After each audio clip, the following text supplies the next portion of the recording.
Hello, my name is Castilla, and I am presenting my final project proposal: cultural awareness, cultural competency, and professional policing, cultural intelligence, procedural justice, de-escalation, and community trust.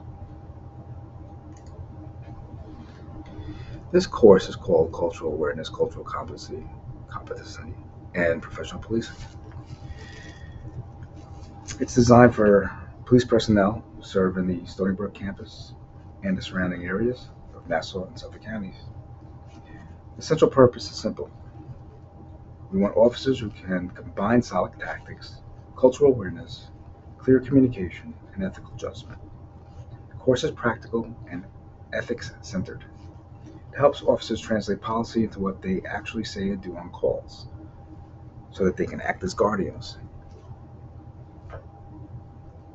who protect rights and human dignity in every interaction. Well, what prompted this? Police work today takes place in very diverse and fast changing environments. Officers meet people across differences in language, culture, age, race, and status, often in stressful or emotional moments. For many community members, the starting point is not neutrality, it is fear. Some people carry historical and generational fear of the police, rooted in racism or over policing. Others come from countries where police are corrupt or violent, so any uniform feels dangerous.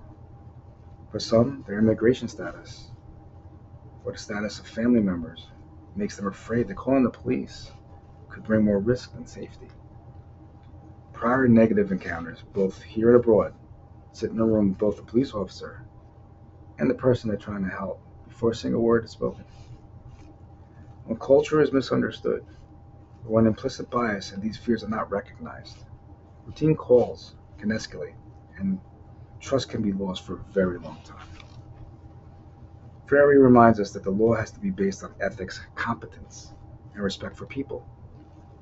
This course is one answer to that call. It helps officers understand why some communities approach them with fear, and it gives them the skills to respond with patience, transparency, and respect so that each contact has a chance to reduce fear instead of deepening it. This course covers several connected areas. First is cultural intelligence and bias. Officers look at their own assumptions and learn how bias can silently shape perceptions and decisions. Second, communication and de-escalation. We practice how to give people a voice, how to explain decisions, and how to calm situations across cultures and languages. Third, we work with procedural justice, restorative justice, community engagement models. Officers explore referral pathways, youth diversion, and ways to repair harm.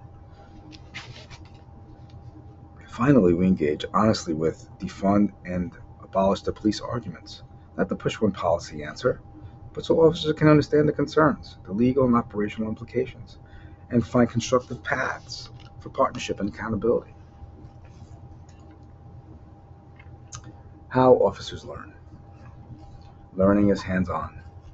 Officers work through realistic scenarios, sequences that mirror the kinds of calls that they would see on campus or in the surrounding communities. After each scenario, they use guided reflection, journals, and a shared rubric to turn those experiences into insight, not as just an I passed or I failed scenario. Each officer also makes a guardianship commitment.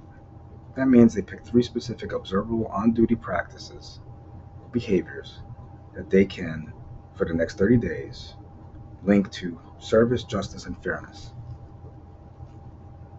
Squads meet after which in a transformative justice lab. They study real but redacted incidents, name the harms, design guarantees of non-repetition, and draft a short promise policy, a community engagement step that leadership can actually use.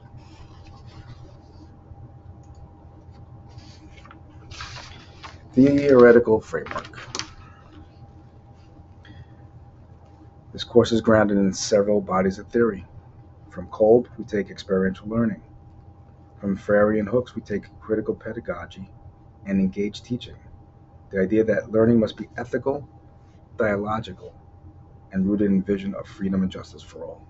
From Mesereau, we borrow transformative learning. The idea that adults can question and change their own assumptions and professional identity. These are tied to very practical policing frameworks. We use de-escalation guidance from the Seattle Police Department's manual. Work on cultural competence and procedural justice from Baker, Paxton, Strauss, Serenity Messenger, Wood, who are resources on restorative justice. Abolitionist critiques from Kava. Together they form a theory of change that links classroom learning to what happens on the street. The methodology and the measurement. What success looks like and what habits we want to keep. We measure what we teach. To test impact fairly, the course is rolled out in stages. Some sworn officers train while others are scheduled later, but eventually everyone will be trained. This lets us assess what changes are after instruction while daily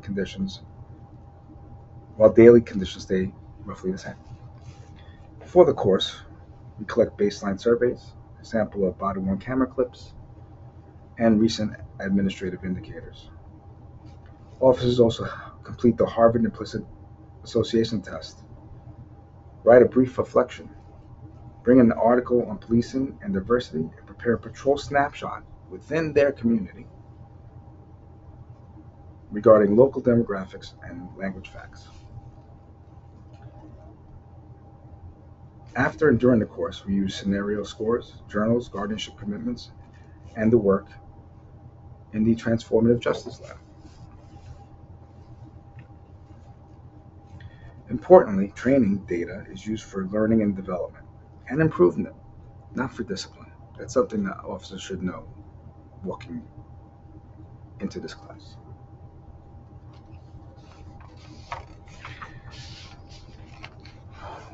We measure what we actually teach. For procedural justice, we look for voice, neutrality, respect, and trustworthy motives in scenarios and body-worn camera samples. For de-escalation and decision quality, we use a shared rubric and review clips from time to first verbal engagement, tactics used, and outcomes. For communication, we look at report clarity and after-action articulation. For crisis intervention, we track the quality of referrals and linkages to service. We also look for documented community contacts, completion of repair plans from the lab, trends and complaints and commendations, and short comments from the community partners. Over time, we are not only looking for better decisions, we are looking for signs that community fear is decreasing and people are more willing to call us for help. Success looks like more proportional decisions, clearer articulation, stronger crisis intervention police practice, more meaningful community engagement, and communities that feel safer trusting us while officers' safety stays steady or improves. My hope for the outcome. At the individual level, the goal is for officers to see themselves not only as crime fighters or superheroes, but as social mediators, peacemakers, and guardians. When their identity shifts in that direction, it influences how they show up in every contact. At the organizational level, we are aiming for more consistent de-escalation, fewer unnecessary uses of force, better reports, and stronger relationships with diverse communities. In Freire's language, we keep hope alive through constant communion with others. That means officers, community members, and leaders stay in dialogue, facing hard truths, and working together on improvement. In the end, the real measure of success is that officers are seen as part of the community, not separate from them, and that our practice is lawful, proportionate, transparent, and accountable. That is the professional policing this course is designed to support.